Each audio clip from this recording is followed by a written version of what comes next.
PSI klarifikasi ke tim Prabowo soal video pertemuan Jokowi Gibran, bukan untuk galang masa demo.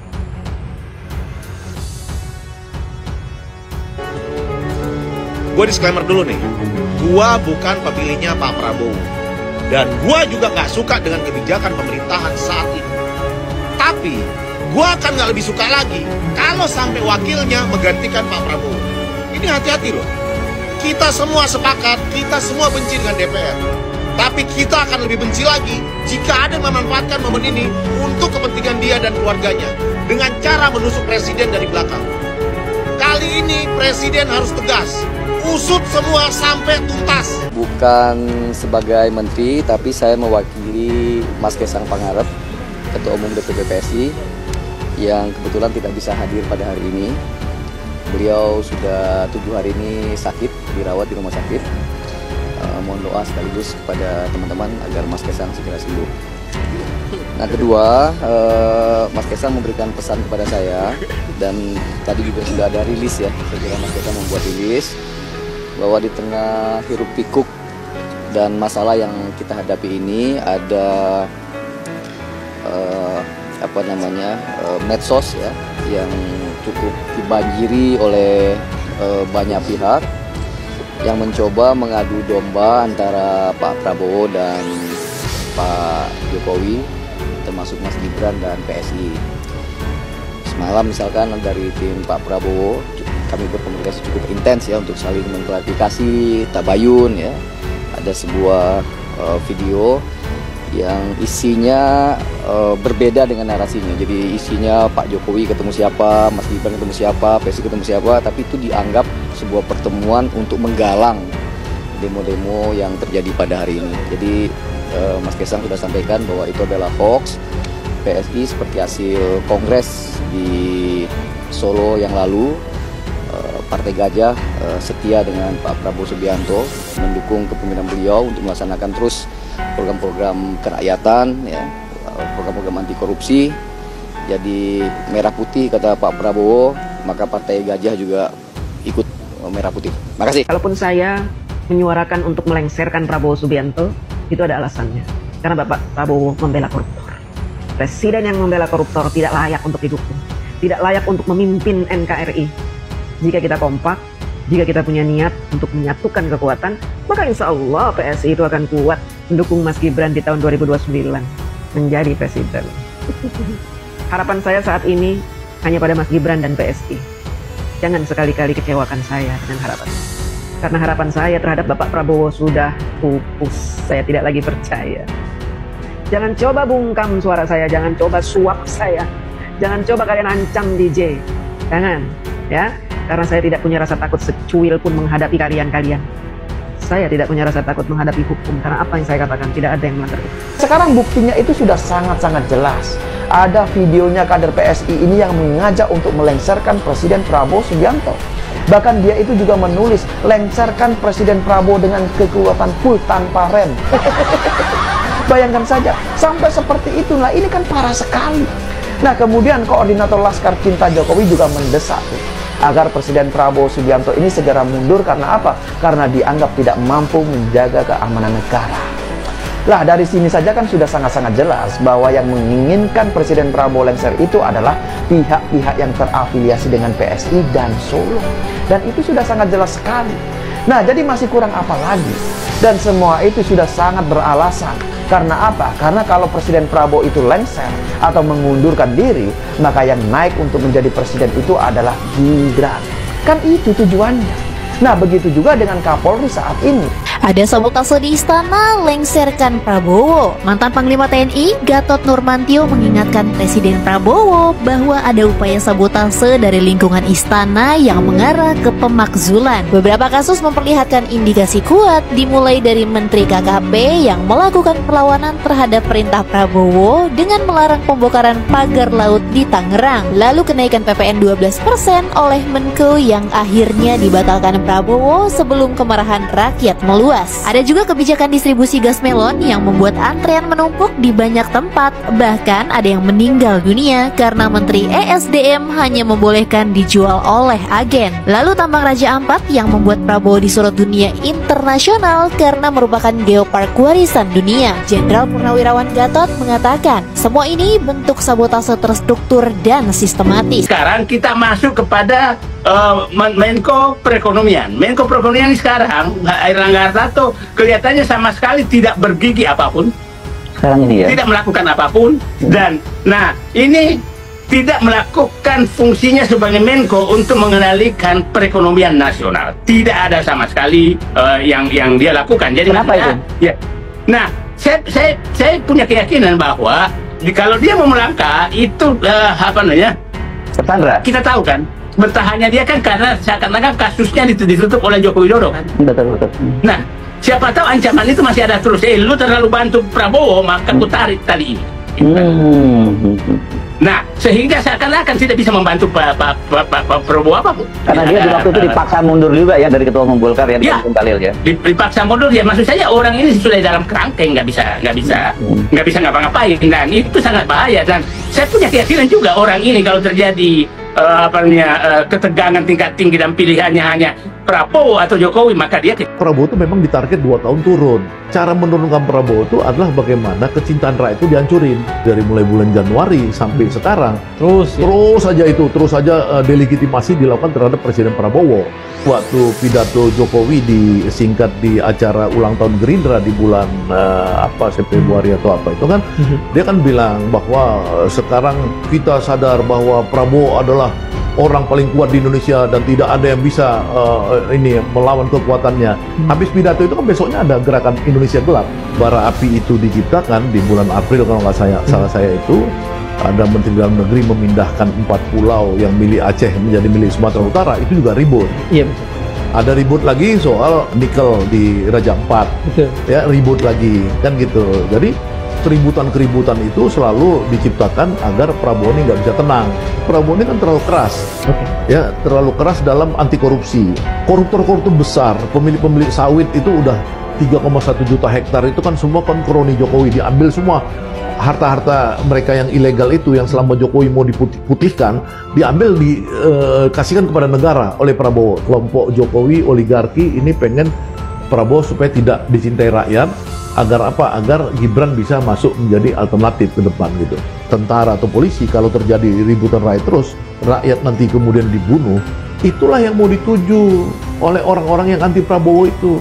Karena dia akan bilang bahwa di era Prabowo itu inilah penindasan terjadi, anti HAM, anti demokrasi, kekerasan, penculikan, apa segala.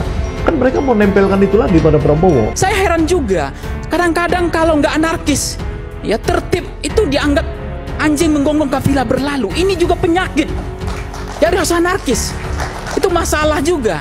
Mestinya ke depan nggak perlu kemudian harus ada ketidakteraturan seperti ini. Ini juga merusak sebenarnya.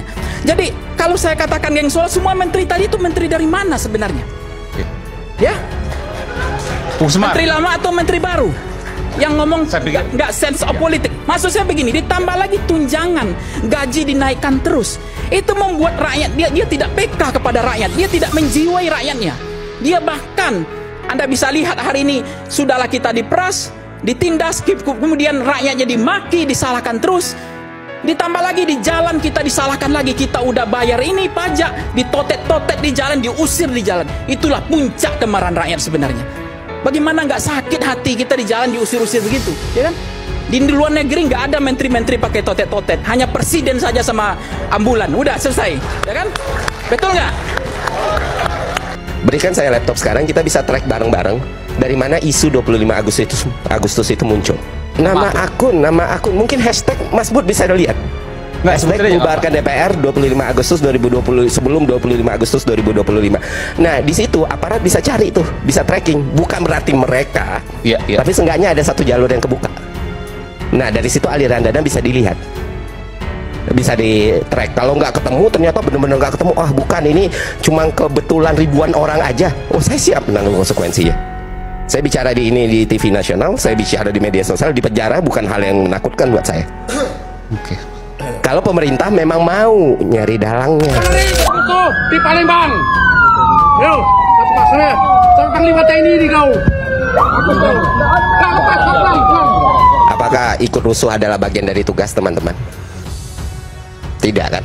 Saya tidak tahu kalau protapnya aparat kita seperti itu. Anyway, apa yang bisa Anda jelaskan sini? Ya di situ kan jelas ya. Kayaknya kita semua punya telinga kalau polisi bilang orang itu yang punya name tag ikut merusuh. Itu kan menjadi bukti. Saya nggak tahu protapnya apakah ikut rusuh juga termasuk bagian intelijen atau enggak. Tapi nanti dulu sebelum itu kita ngelanjutin masalah algoritma dulu. Oke. Kebetulan doktoral saya, PhD saya diambil masalah data science. Kita kehidupan saya soal data analitik dan bukan cuma membahas teorinya, saya juga menerapkannya. Mungkin Bapak Ibu semua supaya tahu. Doktoral Anda soal data analisis di Monash University Australia dan belajar soal algoritma dan bukan cuma belajar secara teorinya atau mengutip orang lain, saya menerapkannya. Mungkin sekarang bisa di ChatGPT, friction shifting theory itu udah keluar teori algoritma dan data analisis dari Ferry Irwandi, dan sudah ada pembuktiannya, berapa engagement yang didapat, berapa view yang didapat, berapa follower yang didapat. Tapi saya akan membicarakan ini dengan bahasa yang simple dan sederhana.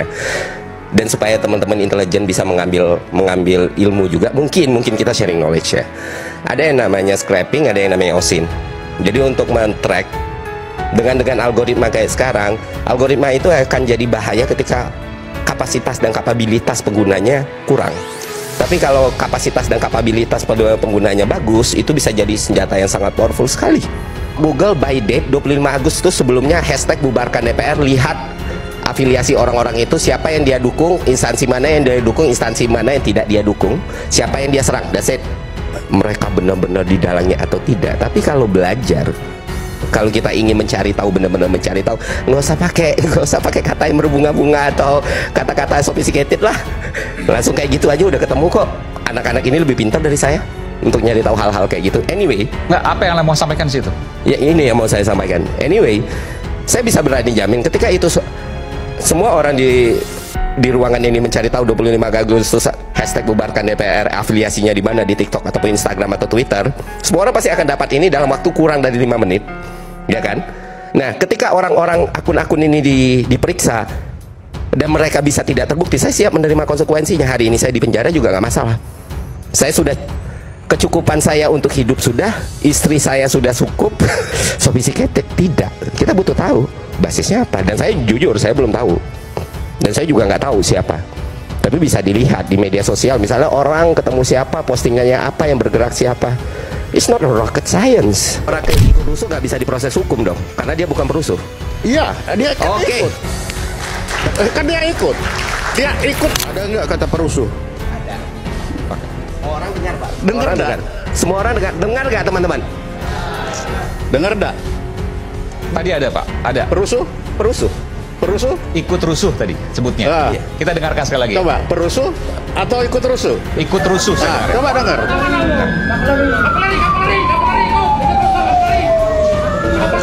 Kavaleri di Palembang. Ya, oke. Baik. Ikut rusuh kavaleri Palembang. Ikut rusuh, bukan perusuh. Bukan. Ini dua hal yang berbeda. Oh, dua hal yang berbeda itu Pak. Ya jelas. Oke. Ikut rusuh, ya ikut dia di sana. Ya wajar. Berarti kalau orang ikut rusuh nggak bisa diproses hukum dong, karena dia bukan perusuh. Iya, dia kan ikut. Kan dia ikut. Dia ikut rusuh di sana, tapi bukan perusuh. Karena memang ini sudah dijelaskan oleh Wakil Panglima TNI, itu kan ikut rusuh. TNI Tandio, yang menyatakan bahwa ada intelijen. Apakah ini yang dimaksud? Tidak, nggak disebutkan. Tapi memang ada intelijen. Iya. Apakah itu yang kemudian tadi Pak Soleman katakan itu sedang bertugas? White apa namanya? White cop. Oke. Nah, jadi bagi saya tadi itu kan disebut ikut rusuh. Ya bisa saja dia tertangkap atau ada di kerumunan situ yang dia sendiri tidak tahu mungkin saat itu. Kita kan tidak tahu latar belakangnya saat itu sedang apa. Tapi dapatnya hanya di ujung. Lah dia tidak melawan kok. Kalau memang dia melawan itu lain cerita. Saya sepakat. Tapi dia tidak melawan, dia mengeluarkan kartu tanda anggotanya. Kalau dia memang di situ tidak sah atau memang dia sedang ikut menjadi perusuh, tidak mungkin dia akan kasih ini kartu anggota saya. Dan tidak akan mungkin bawa kartu. Tidak akan mungkin. Sederhana. Baik, tapi itu oke, baik. Ini tapi setidaknya ini menjadi sebuah fakta yang kemudian ketika tadi Bung Ferry katakan kalau memang mau diperiksa ya harus diperiksa begitu kan. Itu sudah pasti. Kenapa kamu bodoh kok ketangkap? Itu pasti. Tapi bukan berarti bahwa dia itu ikut di situ. Kan begitu itu. Oke. Tidak bisa, tidak mungkin namanya revisi Undang-Undang Polri ini harus dilakukan. Nggak bisa. Karena kalau nggak, jangan-jangan Polri hari ini lebih kuat dari presidennya. Bayangkan. Lebih kuat daripada presidennya hari ini. Dia bahkan bisa buat negara dalam negara. Itu bahayanya. Kenapa? Kekuasaan tanpa dibatasi, tidak diberikan kewenangan yang terlalu luas, tidak ada yang bisa mengawasi. Percaya nggak? Bahkan kalau anggotanya pun melanggar, dia tidak bisa tindas. Dia tidak bisa akan adili. Kenapa? Kewenangannya tanpa batas. Jadi menurut saya, udah waktunya hari ini Kapolri itu direvisi semua undang-undangnya. Gak ada pilihan. Anda bisa lihat bagaimana manipulasi Sambo itu terjadi. Itu fakta atau bohong? Kanjuruhan itu dibunuh 130 orang. Percaya nggak? Tidak ada hanya maaf tanpa ada diikuti dengan hukuman yang setimpas dengan rakyat, ya kan? Tapi rakyat selalu ditindas, dipaksa, habis itu ngomong nggak mikir. Kata orang Minang mengatakan begini, mengecek dulu baru berpikir, ya. Habis itu baru ini enggak. Bahasanya begini kalau orang Minang, kita itu kalau ngomong mikir dulu, baru ngomong, habis itu nggak perlu minta maaf, betul nggak? Sama ngomong tadi kan ada buktinya semua, nggak ada yang salah. Kalau salah bisa ya bisa tidak juga kan. Tapi ini udah puncak sebenarnya. Puncak sebenarnya. Saudara sekalian, sekali lagi aspirasi murni yang ingin disampaikan harus dihormati. Hak untuk berkumpul secara damai harus dihormati dan dilindungi. Namun kita tidak dapat pungkiri bahwa sudah mulai kelihatan gejala adanya tindakan-tindakan di luar hukum, bahkan melawan hukum, bahkan ada yang mengarah kepada makar dan terorisme. Kepada pihak kepolisian dan TNI, saya perintahkan untuk mengambil tindakan yang setegas-tegasnya terhadap segala macam bentuk pengerusakan fasilitas umum, penjarahan terhadap rumah individu ataupun tempat-tempat umum atau sentra-sentra ekonomi sesuai dengan hukum yang berlaku. Hati-hati Pak Prabowo, ya, bermain api seperti ini. Jadi menurut saya tidak ada kesetiaan lama itu, ada kesetiaan. Dua kesetiaan itu nggak ada. Yang ada hanya satu kesetiaan, ya kan? Jadi saya nggak tahu ini sampai kapan dibiarkan seperti ini. Saya sangat sedih. Selalu Pak Prabowo, saya sedihnya Pak Prabowo ngomong, saya doakan Pak Prabowo jangan pernah salahkan rakyat. Itu saja. Salahkanlah pejabatnya, salahkanlah pembantunya. Apalagi bahasa-bahasa tadi muncul kudeta, ya terorisme itu oke, tetapi coba sampaikan bahwa kemarahan ini adalah karena pejabat Anda, ya, karena menteri Anda, karena anggota DPR Anda yang kemudian tunjangannya dinaikkan terus. Tahu nggak yang namanya Sri Mulyani? Kenapa dia bisa menjadi menteri seumur hidup? Sederhana saja. Dia bisa melakukan finishing tax, melayani semua pejabat, dinaikkan semua tunjangan, dinaikkan gaji semua pejabat, sehingga pejabat tidak sense of politik, nggak menyatu dengan rakyat. Itu yang terjadi hari ini. Betul nggak? Dia tidak menyatu. Artinya apa? Faktanya DPR kemarin konversi pers mengatakan kami nggak ngerti tunjangan 50 juta ini tiba-tiba datang ke kami. Masa kan itu nggak masuk akal. Kalau DPR nggak ngerti kan keputusan itu diputuskan oleh pemerintah dan DPR. Nah itu konfirmasi ke DPR-nya. Dia bilang tiba-tiba datang 50 juta itu. Itu fakta. Ya dua-duanya tahu lah setidaknya. Ada nggak anggota DPR hari ini yang miskin, yang hidup yang susah? Ada nggak polisi hari ini yang miskin masuk yang jenderal-jenderal ini? Nggak ada. Sekretaris Jenderal Partai Solidaritas Indonesia (PSI), Raja Juli Antoni memberikan klarifikasi terkait beredarnya tangkapan layar pertemuan antara Wakil Presiden Gibran Rakabuming Raka dengan ayahnya, Joko Widodo. Dalam tangkapan layar itu, dinarasikan bahwa pertemuan itu untuk membahas soal aksi penggalangan massa demonstrasi yang berujung ricuh. Raja Juli menyebut bahwa informasi tersebut tidak benar. Dia menyebut, beredarnya informasi itu menjadi bagian dari upaya sistematis dari sejumlah pihak yang mencoba mengadu domba Presiden Prabowo Subianto dengan Presiden ke-7 RI, Joko Widodo, serta Wakil Presiden Gibran Rakabuming Raka. Menurut PSI, upaya adu domba itu dilakukan di tengah memanasnya situasi politik akibat rangkaian aksi demonstrasi yang terjadi beberapa hari terakhir. Raja Juli mengatakan, narasi adu domba ini disebarkan luas melalui media sosial dengan memanfaatkan video-video pertemuan Jokowi dan Gibran yang kemudian dipelintir seolah terkait penggalangan massa aksi. Di tengah hiruk-pikuk dan masalah yang kita hadapi, media sosial dibanjiri narasi yang mencoba mengadu domba antara Pak Prabowo dengan Pak Jokowi, termasuk Mas Gibran dan PSI, ujar Raja saat menyampaikan pernyataan pada Senin tanggal 1 September tahun 2025. Raja Juli, yang hadir mewakili Ketua Umum PSI Kaisang Pangarep, yang saat ini sedang menjalani perawatan di rumah sakit, mengatakan bahwa pihaknya telah melakukan klarifikasi langsung dengan tim Presiden Prabowo untuk meredam isu yang beredar. Ia menyinggung video tertentu yang viral, menunjukkan Jokowi dan Gibran dalam sejumlah pertemuan, namun kemudian dipakai sebagai bukti bahwa keduanya mendalangi aksi demonstrasi yang marak dalam beberapa waktu terakhir. Semalam saya sudah komunikasi dengan tim Pak Prabowo. Kami saling klarifikasi soal video yang isinya berbeda dengan narasinya. Pak Jokowi ketemu siapa, Mas Gibran ketemu siapa, tapi disimpulkan seolah-olah mereka sedang menggalang demo, jelas Raja. Lebih lanjut, Raja Juli menegaskan bahwa PSI tetap solid dan loyal mendukung pemerintahan Presiden Prabowo Subianto, sebagaimana telah diputuskan dalam Kongres PSI terakhir di Solo. Ia juga menyebut bahwa tuduhan yang menyebut Jokowi dan Gibran sebagai dalang aksi demonstrasi adalah hoaks dan tidak berdasar. Itu hoaks. PSI, sebagaimana keputusan Kongres kami di Solo, adalah partai yang setia kepada pemerintahan Prabowo. Kami mendukung penuh program-program kerakyatan dan anti korupsi yang beliau jalankan, tegas Raja. Dengan menegaskan kembali posisi PSI sebagai bagian dari koalisi pendukung pemerintah, Raja berharap narasi-narasi destruktif seperti ini tidak terus dibiarkan berkembang di tengah masyarakat.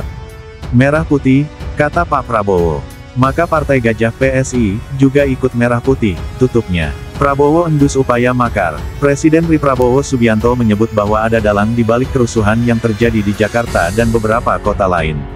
Prabowo mengatakan, ada tujuan besar dari aksi provokasi terhadap massa untuk berbuat rusuh.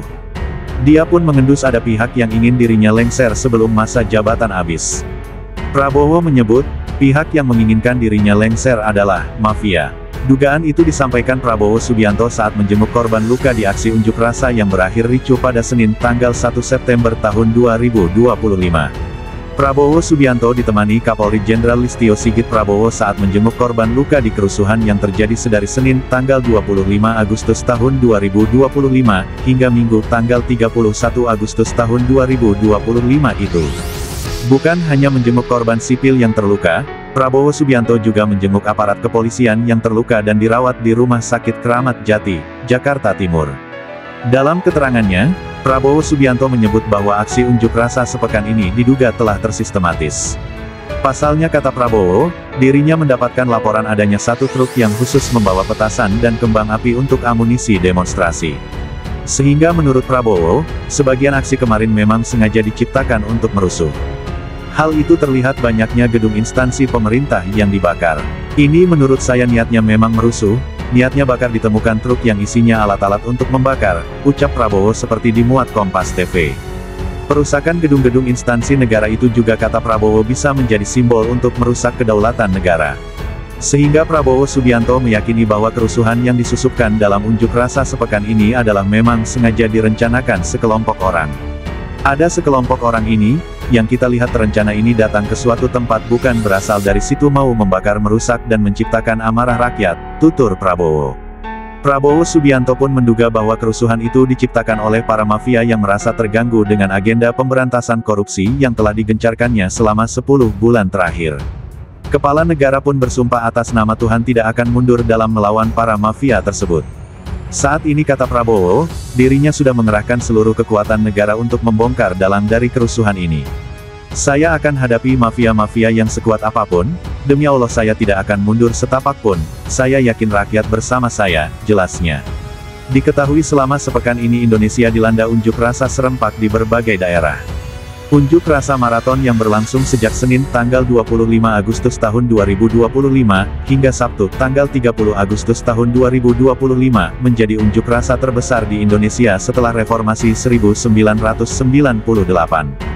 Pasalnya unjuk rasa tersebut diikuti berbagai elemen masyarakat, bukan hanya mahasiswa namun juga siswa SMA, pengemudi ojek online ojol, hingga masyarakat dari berbagai kalangan.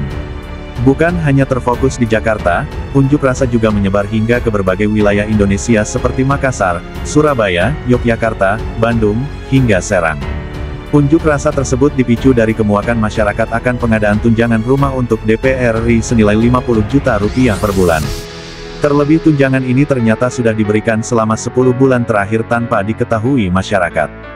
Hal ini kemudian memicu gejolak masyarakat yang kesal dengan kinerja DPR RI yang minim mensejahterakan masyarakat namun hidup bergelimang harta. Ditambah ketika dikritik, jawaban sejumlah anggota DPR RI seperti Ahmad Sahroni dan Nafa Urbach cenderung reaksioner. Puncaknya masyarakat pun marah dan menggeruduk rumah sejumlah pejabat di Indonesia dan menjarah.